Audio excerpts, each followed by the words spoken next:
Hello and welcome to Daily Records. I'm Tommy Burton, and today we're talking about Johnny the Fox by Thin Lizzy, released on October 16th, 1976. This was the seventh album from the Irish band, and this was written and recorded while bassist and singer Phil Lynott was recovering from a bout of hepatitis.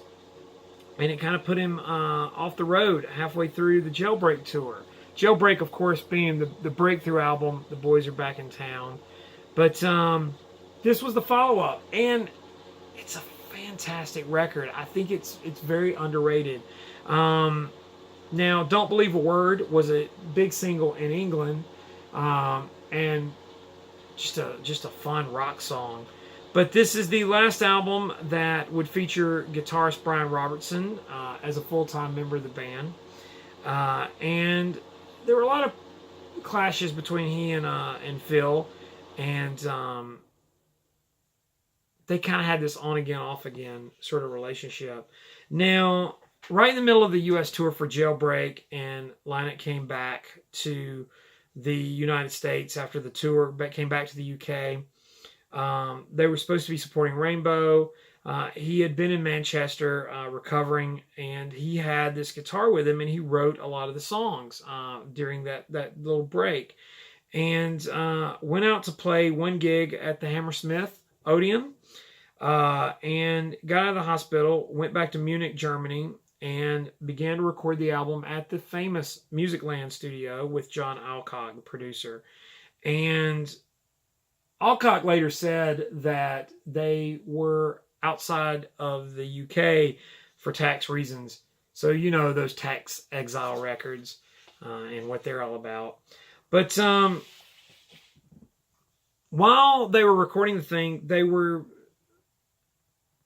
not really happy with the results. They weren't happy with the studios or the process. So they, like anybody that's ever recorded, and you all know this if you have, getting the right drum sound. And of course, Phil was still working on the songs. So they went back to Ramport Studios, where they had recorded Jailbreak, and Olympic Studios. And there was just a lot of songs lying around, and the playing was really tight because they had been working on them by that point. So while Phil and Robertson were sort of fighting over the differences, they were going back and forth about it, and like I said, in and out. But there's actually a song with him in mind called Rocky, rightfully enough. Now, Borderline was a song that he co-wrote with Phil, and talking about a girlfriend. And so you know, a good collection of songs. Now, there's two tracks on here with Johnny. There's the first song, Johnny, and then Johnny the Fox meets Jimmy the Weed, which is sort of a kind of a funky number, which was a little different for Thin Lizzy, because I mean they're pretty straight ahead rock bands. Now, interestingly enough, also a featured member or featured person on this album who had done some percussion. They brought in good old Phil Collins to do some percussion. And I think a lot of it had to do with the fact that he was just friends with him. So nobody knows what Phil contributed to the album, but they do remember him being there. So what happens? Jim Fitzpatrick did this beautiful cover artwork, and he actually was asked to do the artwork before the album even had a title. And so Phil said he wanted something Celtic, but he didn't want like this sort of typical sort of Celtic thing. So he, you know, as he was working on it and the deadline was approaching, he had called Phil up and was like, hey, can you give me a title just to kind of give me some inspiration? And Phil said, Johnny the Fox. And so there you go. So that's how it came about.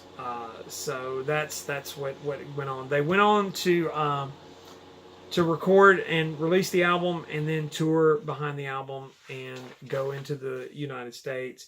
But Robertson suffered a hand injury in London, so didn't quite happen, which is probably one of the reasons Thin Lizzy never quite was as big in the United States as they could have been, which is a shame because they are a great band.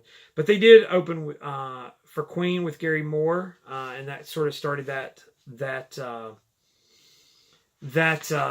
whole thing.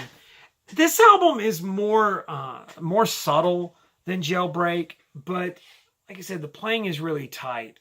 So it's a rewarding record in a lot of ways. What do you think? Have you heard it? Johnny the Fox by Thin Lizzy. Tell me what you think down below. In the meantime, I'll see y'all again tomorrow with another daily record.